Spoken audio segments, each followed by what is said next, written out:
Ganito kalaki ang itsura ng 500 milyong piso na ninakaw ng mga korap na politiko. Kung napunta sana to sa amin, kaya sana nitong magdagdag ng halos 5,000 hospital beds para sa mga pampublikong hospital. Kaya sana nitong mag-provide ng daang-daang teknolohiya, pasilidad, at espesyalista. Dahil alam nyo na hindi namin kayang magpagamot sa ibang bansa. Habang kayo, general check-up sa Singapore pa? Sa US pa? Hindi ko piniling magkasakit. Pero bakit sobrang parusa ang magkasakit sa bansang to? Yung sakit ko, pwede sanang malunasan. Kung meron lang sanang gamot at maayos na paggamutan. Pero pagdating ko ng ER, ang sinabi sa akin, wala daw gamit, wala daw gamot, wala daw bakanting kama, walang doktor, lahat na lang wala. Patayin niyo na lang ako! Ang masakit, alam kong may pondo para dito. Pero ninakaw na. Kaya imbis na gumaling ako, araw-araw na lang akong natatakot. Kinakabahan kung aabutin pa ba ako ng bukas. Dito sa Pilipinas, ang mahirap na pasyente, hindi na pinapapili kung lalaban pa o hindi na.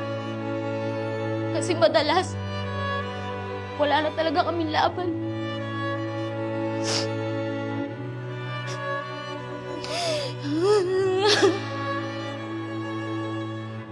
Hindi na tama na ang kalusugan naming mahihirap ang sinasakripisyo para sa bulsa ng mga iilan. Hindi lang pera ninakaw niyo sa amin, pati yung karapatan naming mabuhay. Marami sanang matutulungan at mabibigyan ng pag-asa tong pera na to. Pero hindi yun nangyari dahil ito ay binulsa at ninakaw. Ngayon tanong ko sa'yo, hindi ka pa rin ba galit?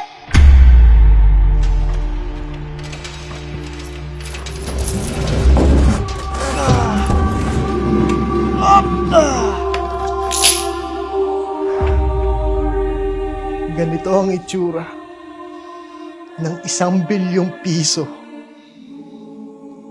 na ninakaw ng mga korap na politiko. Kung napunta lang sana sa amin to, mababawasan ng halos 2,000 namamatay kada taon. Bawat sakuna, nakakatulog sana kami ng mahimbing na hindi nangangamba sa kaligtasan ng aming pamilya sa tuwing bumabagyo at umulan. Tapos sa isang iglap, inanod lahat ng baha, lahat ng meron kami! Bahay! Gamit! Pati mga alaala sa aming tahanan!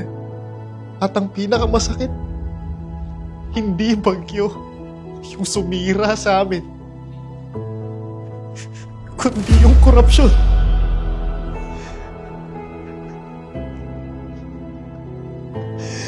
Kung nagamit lang sana sa tama itong pondo na to para sa flood control, masaya sana kami magpapasko. Kung maayos sana yung evacuation center, di sana hindi kami nagsisiksikan na parang hindi kami tao. Kung napatayo yung mga tulay na sinasabi nilang ghost project, di sana hindi kami na-isolate o nagugutom habang kaming lahat basang-basa at giniginaw sa labas. Kayo namang mga korap, komportable kayong natutulog sa mga mansyon nyo galing sa taong bayan.